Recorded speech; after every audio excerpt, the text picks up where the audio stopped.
하나님 아버지 감사합니다. 오늘도 이 주일날 요한일서의 말씀을 통해서 오늘 우리에게 주시는 하나님의 음성을 듣는 귀한 시간 허락하여 주심을 감사를 드립니다. 오직 진리의 성령께서 진리 가운데로 인도하시는 은혜를 이 시간도 허락하여 주옵소서. 사람의 말, 인간의 지식이 들어가지 아니하게 하시고 오직 하늘에서 내리는 신령한 만나를 허락하여 주시옵고 또 광야에서 그 만나를 먹고도 죽은 이스라엘과 같지 아니하여 영생의 떡으로 먹는 저희들 되도록 은혜 위에 은혜를 베풀어 주옵소서. 성령 하나님께서 함께 하시고 인도하시고 역사하여 주옵소서. 예수 그리스도의 이름으로 감사하며 기도드리옵나이다. 아멘. 네. 오늘 이제 요한일서 2장 15절에서 17절 말씀을 읽었는데 지난 시간에는 이제 12절부터 14절 말씀을 우리가 상고했죠. 자녀들 또 청년 아비들에 대해서 지금 말씀을 하고 있는데 분명한 것은 이제 두 번 반복해서 말씀하신 것이 결코 아니다. 처음에 청년 아비 또는 자녀들에게 하시는 말씀은 죄 사함에 대한 신앙, 그 차원에서의 자녀, 청년, 아비의 신앙인 것을 말씀하고 있는 거예요. 아비의 신앙에 이른 자가 되어지면은 이제 창세전에 멜기세덱으로 이루신 구원을 깨닫는 겁니다. 창세기 3장에 가죽옷으로 산 자가 되게 하신 것이 무엇인지를 완전히 깨닫는 것이고 에베소서 1장 4절 말씀처럼 창세전에 그리스도 안에서 구속하신 하나님의 뜻이 무엇인지 우리를 향하신 하나님의 그러한 구원의 섭리를 깨닫게 되어지죠. 그리고 멜기세덱의 반차를 쫓아 이 땅에 그리스도께서 오셔서 이제 십자가 위에서 죽임 당하시고 하나님 보좌 우편에 이제 앉으심으로 우리의 영이 그리스도와 함께 하늘에 앉힌 바 되었다. 그래서 이제는 그 어떠한 마귀의 그러한 죄책감 또는 사망의 권세로 우리에게 역사를 해도 충분히 능히 이길 수 있는 자가 되었음을 말씀하고 있는 것이죠.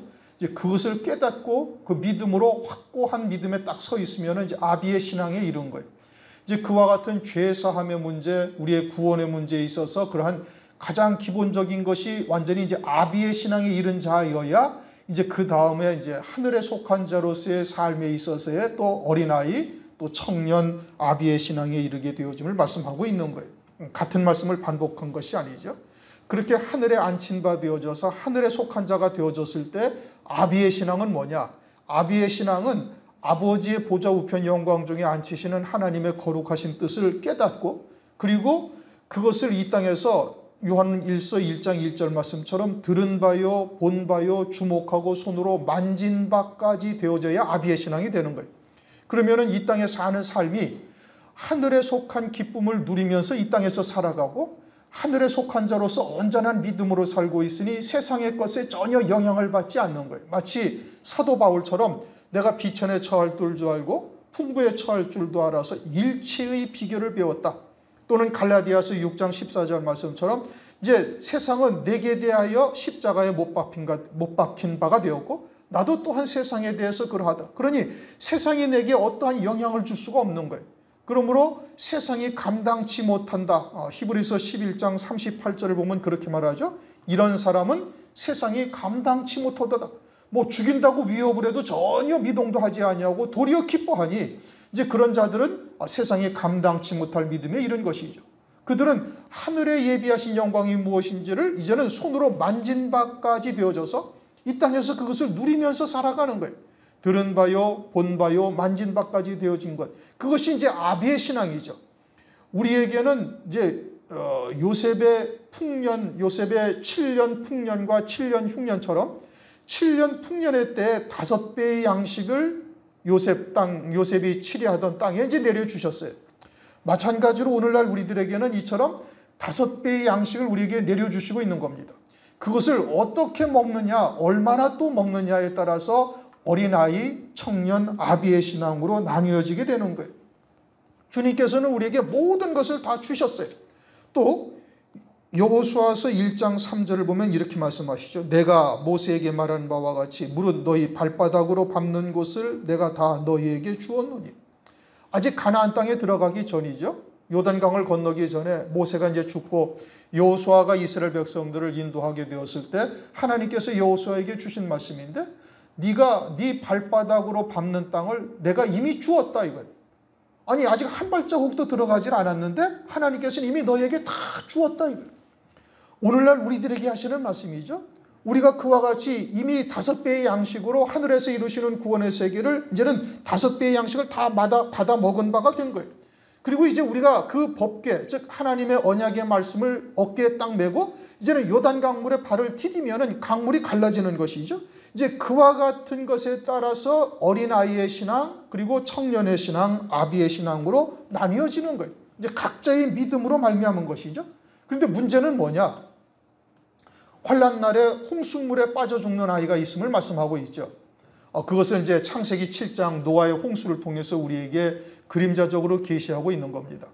창세기 7장 19절 20절을 보면 홍수가 범람하게 되어지니까 천하의 모든 산이 다 물에 잠겨요. 천하의 모든 산이 다 물에 잠기고 물이 다시 15규빗, 다시 말하면 한 7m 정도 물이 다시 불었는데 그때 또 산이 잠긴다. 그렇게 성경에 말씀을 하고 있어요. 그러니까 천하의 모든 산은 다 잠겼는데 물이 불과 7, 8m 불어오니까 또 산이 잠긴다? 그럼 어떤 산이 잠긴 것이요? 그건 천상의 산이에요. 앞서 잠긴 산은 천하의 산이죠. 그러니까 천하, 하늘 아래 이 땅의 세상의 영광을 바라보고 쫓던 모든 산들, 그 산이라는 것은 교회를 말하는 거죠. 그 교회가 다 물에 잠겨버리는 거예요. 홍수물에. 다시 말하면 주님이 오기 직전 이제 7년 대환란이 있게 되어지는데 그 환란 때 그냥 환란의 물에, 홍수물에 그냥 빠져 죽는 거예요. 어디를 바라보던 자들은? 천하의 영광을 바라보던 자들. 그리고서는 물이 15규빗이 부르니까 천상의 산이 또 잠기는 거예요. 천상의 산이 잠기는 것은 어떤 산이냐? 그건 따로 높은 산의 영광에 우뚝 서 있지 아니한 자들은 다 잠기는 건데, 이것을 구체적으로 마태복음 2장 15절 이하에 보면 헤롯 왕이 2살 이하의 사내 아이, 여자아이들이 아니라 사내 아이를 베들레헴 인근에서 난 아이들은 다 죽여버리죠. 헤롯 왕은 장차 나타날 적그리스도, 즉 초림은 재림의 그림자죠. 초림하신 그리스도께서 이제 활동을 하시기 전에 이제 적그리스도가 이제 등장을 해서 그처럼 2살 이하의 사내 아이를 다 죽일 것을 이제 성경에서 계시하고 있죠. 그러니까 노아의 홍수나 헤롯 왕으로서 2살 이하의 사내 아이를 다 죽이는 것이나 이제 성경의 영적인 맥이 다 똑같은 겁니다. 여자 아이는 죽이지 않아요. 그냥 사내 아이만 죽이는 거예요. 사내 아이는 아들이요 아버지의 유업을 이을 자인데 아직 젖먹이 어린아이의 신앙은 결국은 짐승표를 받고 다 멸망하게 되어질 것을 말씀하고 있는 겁니다. 그러니 어린아이, 청년, 아비의 신앙에 이르러야 되는데 어린아이의 신앙은 비록 금초대 교회에 있다 할지라도 환난날에 멸망이다 이 뜻인 겁니다. 이게 심각한 문제죠. 우리가 마지막 때 이루실 하나님의 구원의 말씀을 다 듣고 깨달아서 알고 있다라고는 하는데 그 신앙의 열매가 어린아이의 신앙에서 벗어나지 못한다면 결국은 환난날에 짐승표를 받고 멸망하게 되어질 것을 계시하고 있는 거예요. 그러면 굳이 금초대 교회에서 말씀을 들은 것이 거의 다 헛것이 되는 겁니다. 굳이 여러분 어리석이 참 어렵고 이해하기 힘들고 육신으로서는 도저히 들을 수 없는 이와 같은 말씀을 여러분들이 들으려니까 이제 귀가 아프시, 육에 속한 자들은 들으려면 귀가 아픈 거예요. 그러니까 그런 말씀 굳이 듣고 여기서 그냥 그 머리에 쥐가 날 정도로 말씀을 생각해야 될 터인데 영에 속한 자들은 말씀을 하늘에 속한 얘기를 들을 때 금방금방 이해가 돼요. 그런데 육신에 속한 자들은 이게 도대체 무슨 창세기로 갔다가 마태복음을 갔다가 무슨 스가랴서를 갔다가 요한계시록을 갔다가 말씀이 뭐 왔다 갔다 하니까 막 현기증이 나가지고 머리에 쥐가 난다니까요. 쥐가 안 나니까 여러분들은 앉아 있겠죠. 그러면 어떻게 돼? 왜 무엇 때문에 이와 같은 어려운 말씀을 굳이 우리가 듣고 있어야 할 이유가 뭐예요? 환난 날에 이기기 위해서. 그리고 첫째 부활이라는 이 어마어마한 영광을 누리는 자 되게 하기 위해서. 그것은 이 세상과 달리 세세토록 변함이 없고 세세토록 누릴 수 있는 영광이라니 이거는 기가 막힌 영광인 것이죠. 하물며 오늘날 우리들이 사도 바울과 같은 자리에 서서 하나님을 섬길 수 있다 이겁니다. 베드로와 야고보와 요한과 같은 자리에 앉아서 심판하는 권세를 누릴 수 있다? 이거는 어마어마한 역사인 겁니다. 우리가 감히 상상조차 할 수 없던 영광을 하나님께서 이 마지막 때 예비해 놓으신 거예요. 일곱 금초대 교회 중 마지막 교회 필라델피아 교회 계시록 3장 21절 내가 아버지의 보좌에 함께 앉은 것까지 너도 나와 함께 이 자리에 함께 하시겠다. 이게 누구에게 하신 말씀이에요? 금초대 교회에게. 베드로에게 하셨던 마태복음 19장 28절 약속과 똑같은 약속을 우리에게도 주고 계시는 거예요. 그러면 장차 우리가 환난을 통해서 우리가 능히 승리하는 자가 딱 지어면 어떤 영광이 우리에게 주어져요? 베드로와 같은 자리에 앉아서 이스라엘 백성들을 다스릴 수 있는 영광을 주시겠다 이겁니다. 사도 바울과 같은 영광을 누릴 수 있는 은혜를 우리에게 베풀어 주시겠다. 심지어 다른 성도들이 바라볼 때는 새 예루살렘 성이 총옥과 같아가지고 저 끝까지 다 보이는데 온통 하나님의 영광으로 가득 차 있는데 그 안에 우리가 있는 거예요. 그러니 우리를 그들이 바라볼 때는 누구로 바라보이는 거예요? 하나님처럼 바라보는 거예요. 이 영광이 세세토록 누리게 되어질 것이니 이 땅에서는 대통령이 됐다가 감옥에도 가잖아요. 하늘나라에서는 그런 것이 없는 거예요. 그리고 날이 갈수록 달이 갈수록 그 열매가 더해진다. 영광이 더해진다 이겁니다. 이와 같은 영광을 마지막 때 예비해 놓으시고 우리에게 그 영광을 입히시겠다고 오늘날 하나님께서 우리에게 말씀을 주시는 거예요. 우리의 귀를 열어 들을 수 있어야 될 것이고 눈을 열어 볼 수 있어서 능히 세상을 이기는 자가 딱 되어져야 될 것입니다. 말씀을 오래 듣다 보면은 어떤 문제가 생기냐? 된 것 같이 여겨지는 거예요. 안다 이겁니다. 이제 몰랐던 것들을 새로운 것이 막 드러나는 것보다도 이제 그 전에 들었던 말씀들이 이제는 더 구체적으로 하나님의 말씀을 이제 꿰어 이제 우리에게 먹이시는 것인데, 그러니까 들어보면은 결론을 아는 거예요. 모르는 게 아니라니까요. 그런데 우리가 그와 같은 믿음의 자리에 서 있지를 못한 것뿐이에요. 그런데 본인은 어떻게 생각하면 아는 것이 믿음이라고 착각을 한다는 말씀이에요. 그리고 하나님의 말씀을 들을 때 스스로를 너그럽게 보는 게 문제인 거예요. 관대하게 여긴다는 말씀이죠. 자기는 관대하게 바라보고 남들은 아주 예리하게 말씀을 가지고 딱딱 분별, 판단하는 잘못을 범한다 이겁니다. 그러면 망하는 겁니다, 여러분. 이웃을 볼 이유가 하나도 없어요. 이거는 아무개 집사가 딱 들으면 딱 좋은 말씀인데 딱 오늘 딱 빠졌네. 물론 그렇게 딱 들어야 할 사람들이 항상 마귀가 역사에서 듣지 못하게 하는 역사를 합니다. 그런데 그렇게 생각하면 안 되는 거예요. 그냥 내게 주시는 말씀으로 딱 받을 수가 있어야 되는 것이고 스스로를 아주 냉정하게 판단하고 분별하고 그리고는 이제 하나님의 말씀으로 받아서 믿음으로 결단을 하며 나가야 되는 것이죠. 할례 받은 귀가 있어야 되는 겁니다. 오늘은 15절부터입니다.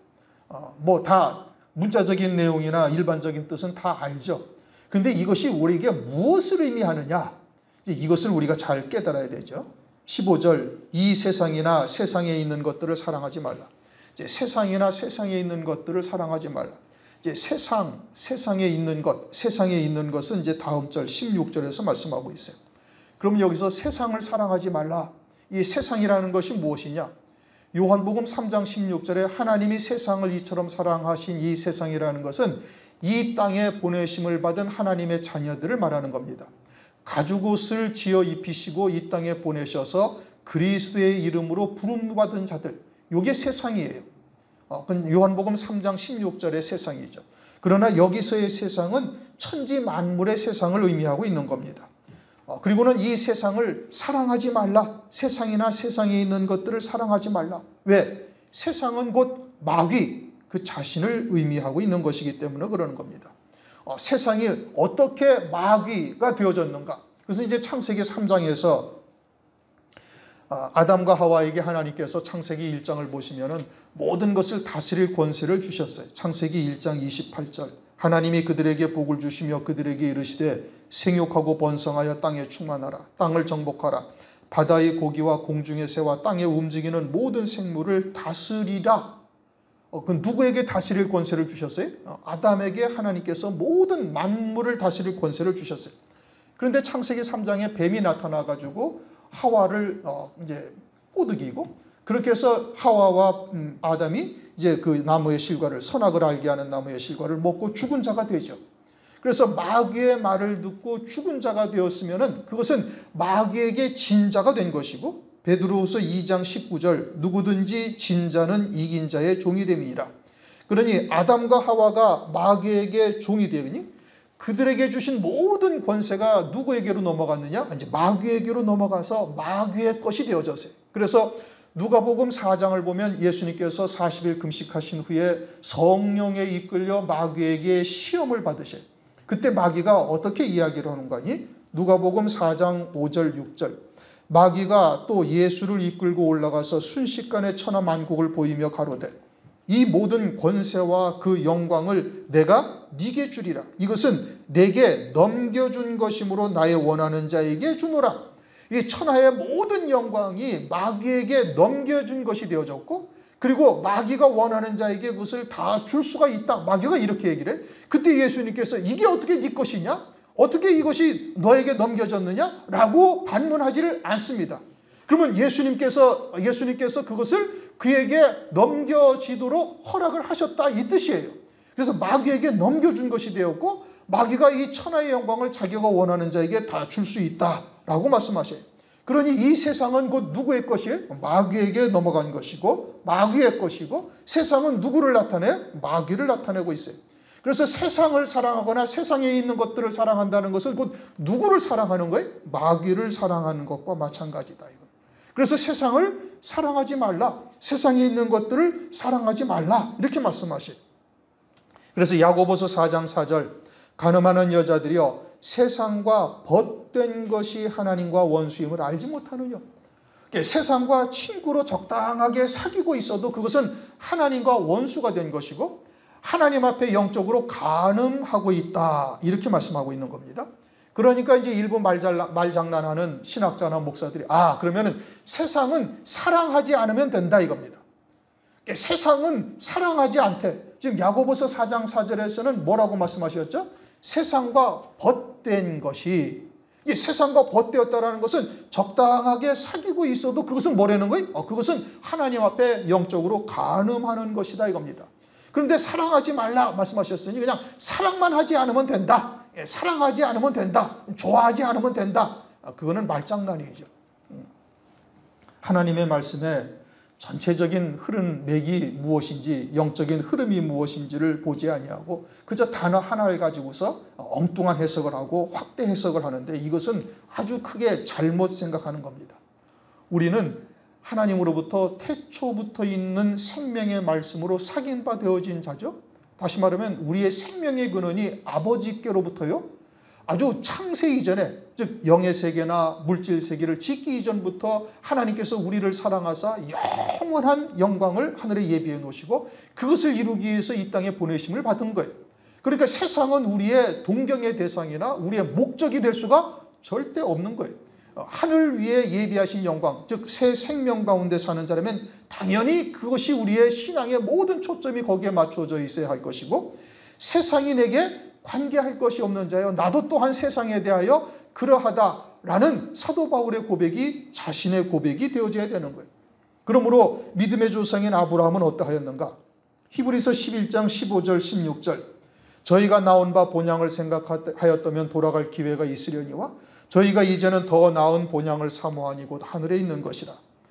아브라함이 자기의 육신의 고향은 얼마든지 돌아갈 기회가 있었지만 가지 않았다. 심지어는 아비가 있는 곳에도 가지도 않았어요.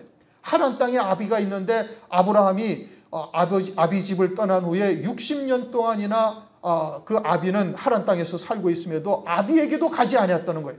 그게 왜 그러냐? 이제 완전히 요단강을 걷는 그 히브리인이야 이겁니다. 창세기 14장을 보면 아브라함을 히브리인이다, 강을 건넌 자다 이겁니다.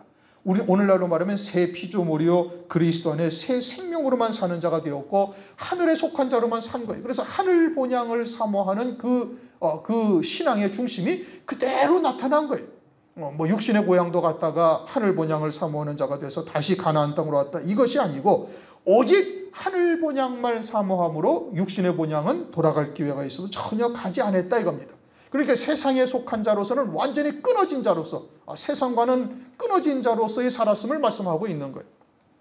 그런데 오늘날 여전히 세상과 적당하게 사랑하고 있다, 거리를 두고 적당히 사귀고 있다, 그러면 그것은 어둠에 속하였다는 증거인 것이고, 육으로 살고 있다는 증거인 것이고, 아직도 예수와 함께 옛사람이 십자가에 못 박히지 아니하였다.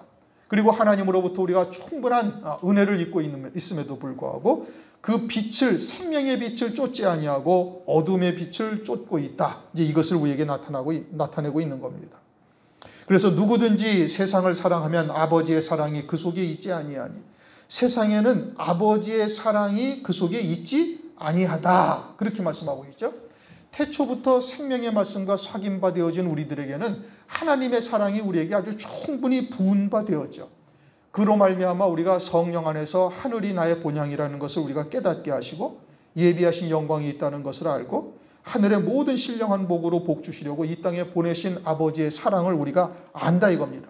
그런데 그러한 아버지의 사랑을 우리가 입고 있음에도 불구하고 세상을 사랑하는 자는 그러한 아버지의 사랑을 외면하는 자가 되는 거예요. 그건 성령의 역사를 쫓는 것이 아니라 그건 육신의 소욕을 쫓는 거예요. 그래서 갈라디아서 5장 14절, 육체의 소욕은 성령을 거스리고 성령의 소욕은 육체를 거스리나니, 이 진리의 사랑을 외면한 것이죠. 이처럼 하나님의 진리의 사랑을 외면한 자가 되어지면 하나님께서 사탄을 그에게 역사하게 해서 거짓 것을 믿게 하시고 하나님의 심판대 앞에 서게 하시리라. 이 데살로니가 후서 2장 10절 이하에 그것을 맡고 있습니다. 그러다가 만약에 오늘날 우리가 그러하다가 적당하게 세상과 벗하여 살다가 환난을 맞이하게 되면 어떻게 되는가? 셋째인을 떼면은 검은 말 탄 자가 등장을 하는데 손에 저울을 가졌더라. 계시록 6장 5절을 보면 그렇게 말씀하시죠. 그래서 저울로 달아보아서 부족한 것이 보이면은 그냥 짐승에게 넘겨준 바가 되는 거예요. 그냥 짐승표를 받고 멸망으로 끝나버리게 되어질 것을 말씀하고 있는 것이죠.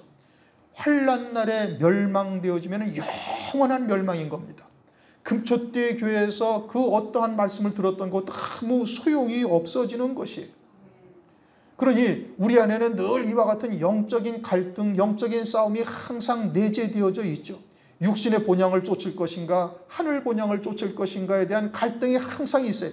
아브라함은 한 번 하늘 본향을 사모하는 줄로 딱 서서는 더 이상 육신의 본향을 가지 아니했다. 그러면 우리들의 믿음의 조상인 아브라함이 그랬으니 우리의 신앙이 어떠해야 된다는 것은 우리가 그를 통해서 알 수가 있죠.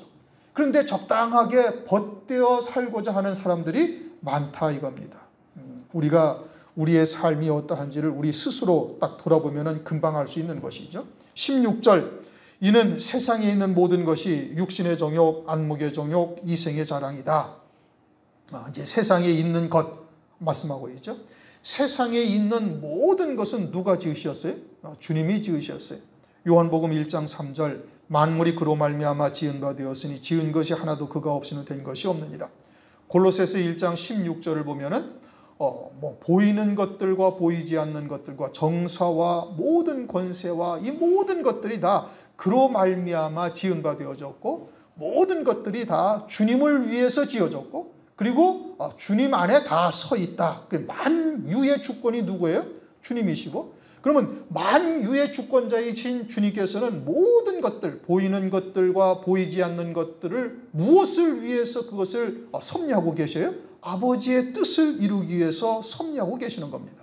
그러므로 오늘 우리는 아버지의 뜻이 어디에 있는지를 정확하게 깨닫고 만물을 대하는 마음이 그러해야 되는 거예요. 그런데 그런 것에 우리가 이제 육신의 정욕, 안목의 정욕, 이생의 자랑을 쫓아서 세상에 있는 것들과 사귀는 존재가 되어질 수가 있음을 말씀하고 있는 겁니다. 육신의 정욕이라는 것은 육신에 속한 것들을 쫓고자 하는 중심이죠. 영이요 신령한 것을 쫓는 것이 아니라 세상이요 육에 속한 것을 쫓는 것입니다. 하늘에 속한 것이 아니라 땅에 속한 것을 쫓는 것이지요. 로마서 8장 5절, 육신을 쫓는 자는 육신의 일을, 영을 쫓는 자는 영을 생각하나니 육신의 생각은 사망이요 영의 생각은 생명과 평안이라. 육신에 속한 것, 세상에 속한 것을 쫓는 것이 되어지면 그건 전부 다 뭐다? 사망에 이르게 하는 것이다. 그런데 육신의 정욕, 안목의 정욕은 세상에서 육신의 눈에 보이는 것을 탐하는 거예요. 육신의 눈으로 보고 있으니 마귀의 것이 훨씬 더 좋아 보이는 겁니다. 예수 밖에 있는 것은 다 좋아 보여요. 육신으로 볼 때는 그것이 다 아주 그냥 그럴듯하고 세상의 영광, 부귀, 영화 등이 그러한 것이죠. 이생의 자랑, 그것은 현세의 것들인 겁니다. 잠깐 있다가 사라질 것이죠. 헛되고 헛된 것들인데 그런 것이 육신의 눈으로는 훨씬 더 좋아 보이는 겁니다. 이 세상에 있는 모든 것들은 이처럼 육신의 정욕, 안목의 정욕, 이생의 자랑, 이 세 가지로 분류하는데 이것은 창세기의 말씀과 연관이 되어져 있어요. 창세기 3장 1절에서 6절 제가 읽어드리겠습니다. 여호와 하나님이 지으신 들짐승 중에 뱀이 가장 간교하더라. 뱀이 여자에게 물어 가로되 하나님이 참으로 너희들어 동산 모든 나무의 실과를 먹지 말라 하시더냐. 여자가 뱀에게 말하되 동산 나무의 실과를 우리가 먹을 수 있으나 동산 중앙에 있는 나무의 실과는 하나님의 말씀에 너희는 먹지도 말고 만지지도 말라 너희가 죽을까 하노라 하셨느니라. 뱀이 여자에게 이르되 너희가 결코 죽지 아니하리라. 너희가 그것을 먹는 날에는 너희 눈이 밝아 하나님과 같이 되어 선악을 알 줄을 하나님이 아심이니라. 여자가 나무를 본즉 먹음직도 하고 보암직도 하고 지혜롭게 할 만큼 탐스럽기도 한 나무인지라. 여자가 그 실과를 따먹고 자기와 함께한 남편에게도 주매 그도 먹은지라. 창세기 3장 1절에서 6절까지 그렇게 말씀하고 있죠. 이게 마귀가 뱀을 도구로 해서 하와를 미혹하여 선악을 알게 하는 나무를 먹게 해요. 그런데 마귀가 어떻게 얘기를 하는 거 아니? 하나님이 참으로 너희들에게 동산나무에 있는 나무의 실과를 먹지 말라고 그러더냐? 그렇게 하나님께서 참으로 그렇게 말씀하셨느냐? 하나님께서는 늘 참되게 말씀하시는데 가끔 가다가 참되지 않게도 말씀하실 수도 있다라는 것을 살짝 심어준 거예요. 살짝 심어준 마귀의 말을 여자가 딱 듣고 보니 이제는 생각이 조금 복잡해지는 겁니다. 먹으면 너희가 정녕 죽으리라 했는데 아니요, 죽을까 하노라로 마귀의 말을 듣고 영향을 받아서 생각이 조금 물들어간 거예요. 그러고 난 이후에 그 나무를 보니까 어떻게? 보암직도 하고 먹음직도 하고 탐스럽기도 하더라 이겁니다. 그래, 먹음직도 하고 보암직도 하고 지혜롭게 할 만큼 탐스럽기도 하다. 왜 그렇게 보게 됐어요? 마귀와 말을 하고 난부터 그렇게 되는 거예요. 마귀가 오늘날 우리에게 무엇으로 역사를 하죠? 생각으로 역사를 합니다. 우리의 생각은 우리가 자라오는 동안 세상에서의 교육을 받아가지고 아주 이성적이고 논리적이고 과학적인 것들만 우리의 머릿속에 꽉 들어차 있어요. 그래서 하나님의 나라는 우리의 이성으로는 절대 받아들일 수가 없어요. 그러게 2000년 전에 예수께서 십자가 위에서 죽임당하셨는데 그것이 사진으로 남아있는 것도 아니고 거기에 내 이름 김종천이를 위해서 내가 십자가에서 피 흘려 죽었노라 이렇게 써있는 것도 아니고 그런데 그것을 이성적으로는 우리가 받아들일 수는 없는데 성령으로 말미암아 그것을 어떻게 믿게 하시는 거예요. 그렇잖아요. 그래서 많은 믿음의 조상들도 세상의 교육을 받고 살고 그리고는 하나님의 말씀을 들었는데 세상의 교육받았던 것들보다 하나님의 말씀을 믿는 믿음으로 살고 있음으로 말미암아서 세상에서 자기의 육신의 목숨을 주님의 나라를 위해서 초계같이 던질 수가 있는 거예요. 재산도 다 주를 위해서 헌신을 버리고 자기의 육신의 목숨도 버릴 수 있는 자에까지 이르게 되어진 거예요. 그런데 마귀의 말은 오늘날도 우리에게 그렇게 사람의 생각, 이성 또는 논리 또는 과학적인 것 이런 것들로 우리에게 계속 역사를 하는 겁니다. 그러니까 고린도후서 10장 5절에 뭐라고 말씀하시? 모든 이론과 너희의 모든 생각을 사로잡아 그리스도 앞에 복종케 하라. 하나님의 말씀을 믿는 믿음으로만 사는 자가 되라 이겁니다. 그러니까 우리 안에서도 늘 이와 같은 내적인 갈등이 항상 있는 거예요. 하나님의 말씀을 택할 것인가 아니면 이성적인 사고방식 또는 과학적인 논리를 통해서 또는 세상의 이치를 따라서 그런 것들을 쫓을 것인가 늘 갈등이 내 안에 존재하고 있는 거예요. 무엇을 택할 것인가는 우리 각자에게 달려있는 거예요. 이러한 미혹의 역사가 지금도 우리에게 계속 이루어지고 있는 것이다 이겁니다. 그런데 이성적으로 보면은 그런 마귀의 사상, 마귀의 말을 듣고 하나님의 말씀을 들어보면은 하나님께서 하지 말라 한 것들이 훨씬 더 좋아 보이고 먹음직스럽고 육신의 정욕, 보암직하고 안목의 정욕, 탐스럽기도 한지라 이생의 자랑을 쫓게 하는 역사를 오늘날도 계속 하고 있다 이 뜻인 겁니다. 그러니까 하나님의 말씀을 믿는 믿음으로 산다는 것은 우리의 옛사람이 완전히 십자가 위에 못 박혀 죽어야만 되는 거예요. 그러니까 아는 길을 하는데 이게 죽지가 아니하니까 계속 마귀는 그와 같은 것을 통해서 우리에게 생각으로 역사를 하고 있다 이겁니다. 그러한 영적인 싸움에서 무엇을 택할 것인지 우리 스스로 결정을 해야 되는 겁니다. 마귀는 세상을 더욱더 편하게 만들죠. 안락하게 만들고, 그래서 마치 세상이 천국처럼 여길 수밖에 없도록 만들어가는 것이 마귀의 역사죠. 그러니까 그런 것을 우리가 바라보게 되어지면 계속해서 탐심이 작용하게 되어지는 거예요. 마귀는 그것을 통해서 우리가 믿음으로 사는 것을 회방하는 겁니다. 오늘날도 끝까지 육신의 정욕, 안목의 정욕, 이생의 자랑을 쫓아 우리를 미혹하고 있는 거예요. 그러니까 진리가 무엇인지, 하나님의 뜻이 무엇인지를 새 생명으로 사는 자가 되어져서 정확하게 분별하고, 하늘에 속한 자로서 두 번 다시 육신의 고향을 돌아가지 아니한 아브라함과 같은 믿음의 자리에 굳게 서야만 말세에 승리할 수 있음을 말씀하고 있는 겁니다. 그러면서 말씀하시기를 이게 다 아버지께로 쫓아온 것이 아니요 세상으로 쫓아온 것이다. 뭐가? 육신의 정욕, 안목의 정욕, 이생의 자랑을 쫓게 해서 세상과 벗되게 하는 모든 역사, 미혹의 역사. 이제 오늘날은 우리의 생각을 통해서 그렇게 역사를 하는데, 육신을 통해서도 그와 같은 것을 역사를 하죠. 안락함, 편안함, 이런 것을 쫓게 하는 모든 것들이 다 아버지께로 온 것이 아니고 어디로부터 왔다? 세상으로 쫓아왔다. 그러한 미혹의 역사, 그 미혹의 말은 세상의 권세를 넘겨받은 마귀로부터 오는 겁니다. 그렇게 해서 마귀의 미혹의 말에 속아서 이 땅에 사는 모든 삶이 하늘나라에서 영원히 불태운 바 되도록 하기 위해서 마귀가 역사를 하는 것이죠. 그러나 이제 20절을 보면 진리의 성령으로 인도하심 받는 자는 그것을 구별할 수 있고 알 수가 있음을 말씀하고 있는 겁니다. 그러면서 이제 말씀하기를 이 세상에 있는 모든 것, 세상에 있는 모든 것이 누구에게로부터 온 것이다? 이제 마귀로부터 왔다. 그럼 돈은 어디로부터 온 거예요? 마귀로부터 온 것이죠. 이제 문제는 여기에 있어요. 문제는 세상을 사랑치 말라. 이게 세상의 모든 것을 우리에게 집약적으로 딱 대변하는 것이 뭐예요? 재물, 돈이죠. 그러면 돈은 어떻게 바라봐야 되는가 이겁니다. 돈이 있어야 헌금을 할 수가 있고, 돈이 있어야 교회도 전기세 내고 월세를 내고 교회도 뭐 선교도 할 수 있고 그렇잖아요. 그러면 돈, 재물, 세상이죠. 마귀의 것이란 말이에요. 그건 마귀죠. 그러면 어떻게 하면은 우리가 하나님의 것으로서 이 땅에서 그와 같이 믿음으로 살아갈 수 있는가? 이제 이것이 문제죠.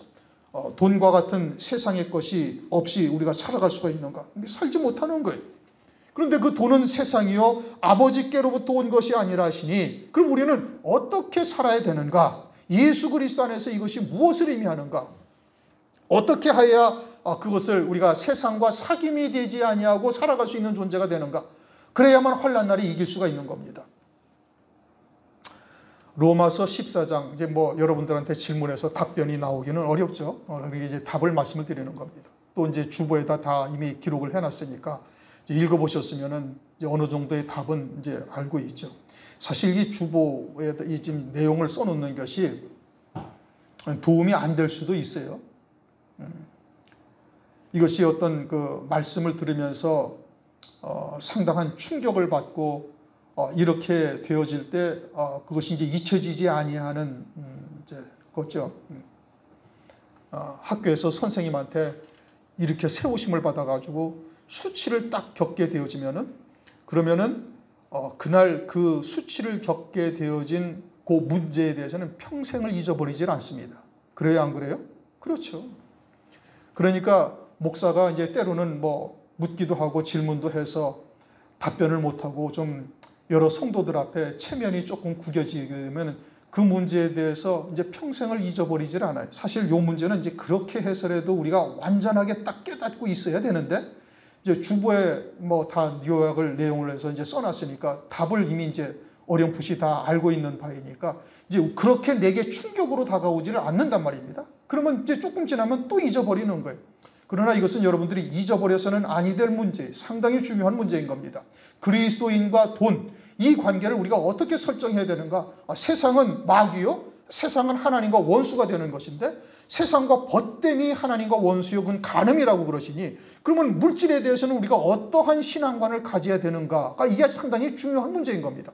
이것에 대한 정확한 정의, 정확한 믿음의 어떤 하나님의 말씀에 근거한 정확한 믿음의 결론을 내리질 못하니까 왔다 갔다 하다가 거기에 휩쓸려서 결국은 짐승피 받고 멸망하는 것이고 우리의 신앙이 어린아이의 신앙에서 청년 아비의 신앙으로 자라나가지를 못하는 거예요. 계속 거기에서 그냥 다람쥐 쳇바퀴 돌듯 밥 먹고 그냥 열심히 돌기는 도는데 신앙생활은 열심히 하긴 하는데 그냥 그 안에서 맨날 왔다 갔다 하다 그것으로 끝나는 거예요. 그러다가 일생을 마치는 겁니다. 그런데 그렇게 끝나고 그냥 일생을 마치면 다행인데 환난이 있다면 어떻게 되겠어요? 환난이 있다면 이제 문제가 심각해지는 것이죠. 그러니까 정확한 하나님의 말씀의 뜻을 깨닫고 내가 과연 그 자리에 섰는지를 딱 구별하셔야 되는 것이고 그것이 벗어난 자가 되어져야 아이의 신앙, 어린아이의 신앙, 젖먹이의 신앙에서 딱 벗어난 자가 되어지고 청년 아비의 신앙으로 딱 올라갈 수가 있는 겁니다. 로마서 14장 23절 뭐라고 말씀하셔요? 늘 말씀하는 겁니다. 믿음으로 쫓아 하지 아니하는 모든 것이 다 죄니라. 그럼 뒤집으면은 오직 믿음으로만 딱 사는 것이 되면 죄에서 완전히 벗어난 자가 딱 되어지는 거예요. 이제 다른 걸 한번 볼까요? 로마서 12장 1절 너희 몸을 하나님이 기뻐하시는 거룩한 산 제사로 드리라. 이것이 너희에 드릴 영적 예배다. 우리 몸은 어떤 몸인데? 원죄 있는 몸이에요. 원죄가 있는 몸인데 하나님 앞에 산 제사로 드리면 그 앞에 뭐라고 했어요? 거룩한 존재가 되어진다 이겁니다. 너희 몸을 하나님이 기뻐하시는 거룩한 산 제사로 드리라. 자, 그러면 원죄가 있는 우리의 육체를 내가 온전히 살아있으나 제물이 되어져서 하나님 앞에 드려지면 그것이 어떻게 된다고요? 거룩한 존재가 된다. 하나님의 것이 된다. 이 거룩은 하나님에게만 존재하는 거예요. 거룩하시면 영생이란 말입니다. 영생만이 거룩한 거예요. 그러니까 내가 온전한 하나님 앞에 산 제물이 되어지면은 하나님이 받으시는 거룩한 것이 되어지고 내가 거룩한 것이 되어졌으면 내게 속한 모든 것이 다 어떻게 돼? 거룩한 게 되는 거예요. 그러면 하나님이 받으시는 것이 되는 것이고 그것은 마귀에게 속한 것이 아니라 누구에게 속한 것이에요? 하나님께 속한 것이에요. 아담과 하와가 선악과를 먹고 진자가 되어지니까 아담에 있는 모든 것이 누구의 것이 돼? 마귀의 것이 돼.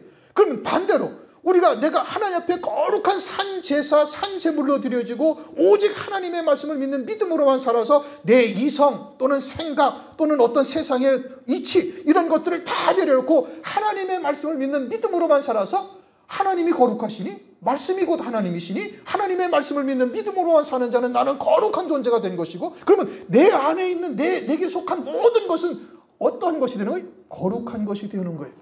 그것은 죄악된 세상의 것이 아니다 이겁니다.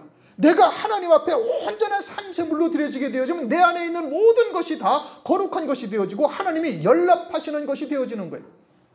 하나님께서 이스라엘 백성들을 받으셨죠. 유월절 양으로 하나님의 것으로 삼았어요. 그런데 고라와 다단의 무리가 모세와 아론을 대적하고 우리가 저놈들을 죽이고 애굽으로 돌아가자. 또 너희들만 하나님의 종이냐? 우리들도 하나님의 신으로 받아서 우리도 하나님의 신령한 역사를 안다 이거예요. 그래가지고 고라와 다단의 무리를 대적하다가 땅이 갈라져서 죽죠. 그런데 하나님께서 하시는 말씀이 그들이 하나님께 드려진 향로는 그건 거룩한 것이다 이겁니다. 왜 하나님께서 그들을 거룩하게 이미 받으신 거예요. 그러나 그들이 일부 패역한 존재가 되어져서 그들이 땅에 갈라져서 땅속에 죽게 되어지고 하나님으로부터 징벌을 당했지만 드려진 예물에 대해서는 그건 하나님의 것이니 그건 거룩한 것이고 그건 세상에 속한 것이 아니다라고 말씀하셔요. 그러면 우리가 재물 없이 여러분 어떻게 살아요? 못 살지. 돈이 있어야 되지. 그런데 그것은 재물은 세상에 속한 것이요 마귀의 가장 큰 권세가 어디에 있어요? 재물에 있어요. 하나님과 재물을 겸하여 섬길 수 없느니라. 그런데 이 재물이 내 것이 아니라 내가 주님의 것이 되어지고 내 모든 삶이 주님에게 드려진 삶이 되어지고 물론 이제 우리가 육체를 입었으니 때때로는 실수할 수도 있고 때로는 육에 속한 것으로 한 발자국 내디딜 수도 있지만, 그러나 진리 안에서 하나님의 뜻이 무엇인지를 정확하게 깨닫고 부단히 나를 저 말씀 앞에 복종시키는 자가 되어지면 내가 주님 앞에 드려진 자가 되는 것이고, 그러면 내 모든 삶이 하나님 앞에 거룩한 존재로 바뀌어지고 내게 속한 모든 것이 누구의 것이 돼? 하나님의 거룩한 것이 되어진다 이겁니다. 여러분들이 11조 드리죠. 여러분들이 감사 예물 드리죠. 주일날 나가서 주님 앞에 이렇게 시간을 드리잖아요. 몸을 드리잖아요. 그럼 그것이 그냥 내 육신의 이치 또는 이성 또는 내 어떤 욕구, 욕망 이런 것을 위해서 여러분이 하나님 앞에 나와서 예배 드리는 게 아니잖아요. 최소한도 우리 교회는 그러하다 이겁니다. 그러면 그와 같이 드려지는 모든 것들은 하나님 앞에 거룩한 것이 되어지는 거예요. 내 소유도 거룩한 것이 되어지고 하나님의 것으로 바뀌어진다 이겁니다. 부자가 하나님 나라에 들어갈 수가 없느니라. 힘들다 이거죠. 마치 약대가 바늘길을 지나가는 것보다 그것이 더 어렵다 이거예요. 그러나 하나님께서는 이 모든 것을 다 하실 수 있느니라. 어떻게 천국에 들어가게 할 수가 있는 거예요? 하나님의 것이 되어지면 되는 거예요. 그럼 내게 있는 모든 것이 다 주님의 것이 되어져야 될 뿐 아니라, 그러면 그것에 대한 삶의 열매가 여러분들의 삶을 통해서 나타나야 되는 겁니다. 머리로는 알고 있는데, 이 지식은 알죠. 뭐 다 옛날부터 다 들었던 얘기예요. 머리로는 알고 있는데 그것이 삶을 통해서 나타나지는 것이 어린아이, 청년, 아비의 신앙 이렇게 나타나는 거예요. 그러니까 누누이 요즘 들어서 강조해서 막 드리는 말씀이 있잖아요. 법궤를 어깨에 메고 요단강물이 창일할 때 발을 내디디는 자가 되어져야 되는 거예요. 디디면 갈라진다니까요. 하나님의 역사를 우리가 체험해 갈 수가 있는 거예요. 살아계신 하나님 매일매일 만나를 내리시고 따르는 반석으로부터 물을 내셔서 가나안 땅에 반드시 인도하시는 하나님의 역사를 체험해 갈 수가 있는 거예요. 그런데 마음이 여려가지고 아이고 이거 디뎠다가 빠져 죽을 것 같아가지고 못 디디는 거예요. 그러니까 살아계신 하나님의 역사를 체험하지 못하고, 그리고 그냥 요단강물을 가지 못하니 가나안 땅을 들어가지 못하는 것이고 밤낮 어린아이의 신앙에서 벗어나지를 못하고 끝난다 이겁니다. 산제사, 산제물로 드려져야 되는 겁니다. 그러면 내게 있는 것이 거룩한 산제사로 드려지는 것이 되고 내게 속한 모든 것도 거룩한 것으로 하나님께 드려지는 것이 되는 거예요. 그건 내 소유가 아니죠. 이제는 성령의 인도하심을 따라 살아가야 되는 것이죠. 우리가 골로새서를 상고했잖아요. 골로새서 3장을 보면은 지난 시간에 상고한 것이 종과 상전에 대해서 이야기를 하는데, 일을 하는 자들은 그 상전의 눈치를 보고 일하는 것이 아니라 하나님 앞에서 일하는 것처럼 회사 일도 세상의 일도 그렇게 하라고 해요. 왜요? 세상의 상전은 결국은 누구예요? 하나님이시기 때문에 그러는 거예요. 그러면 세상의 일을 하나님 앞에서 하는 것처럼 하면 그 일로도 너희들이 하늘나라에서 상급 열매를 얻을 수가 있다라고 말씀하고 있는 거예요.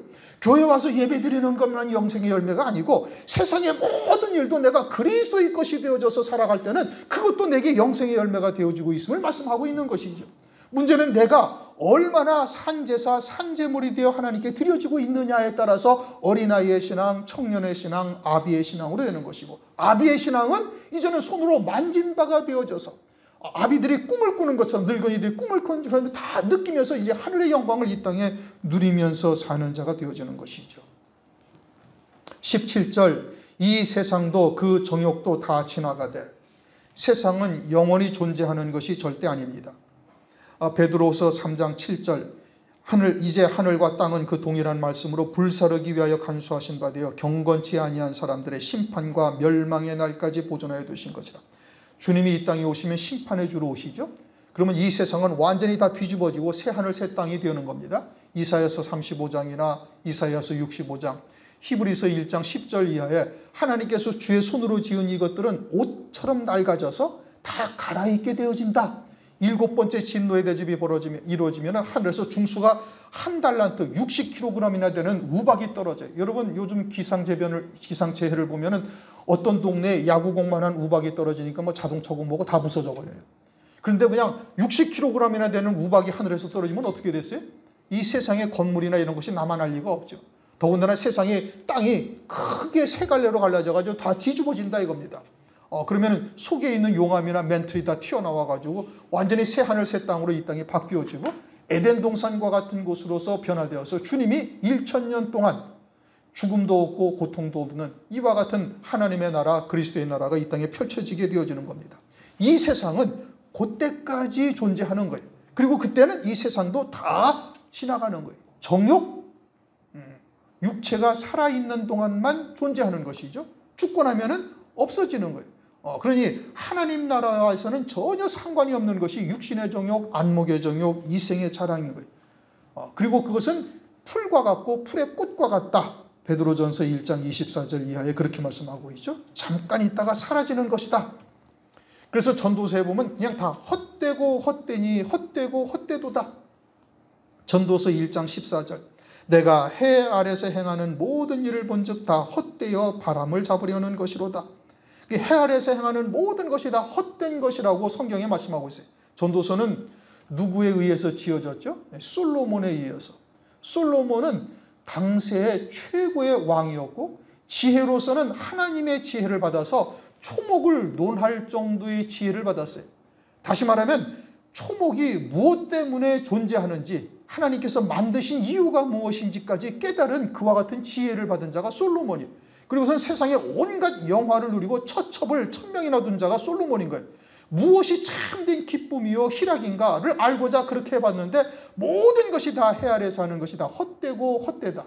그런데 오늘날 우리들이 많은 그리스도인들이 그 헛된 것을 쫓아간다는 말씀입니다. 그리고 그와 같은 것을 뭐 사랑하지 아니하면 된다. 그냥 적당히 사귀면 된다. 그러면서 하나님의 말씀을 미혹하고 있는 거예요. 마귀를 쫓아 사는 것이죠.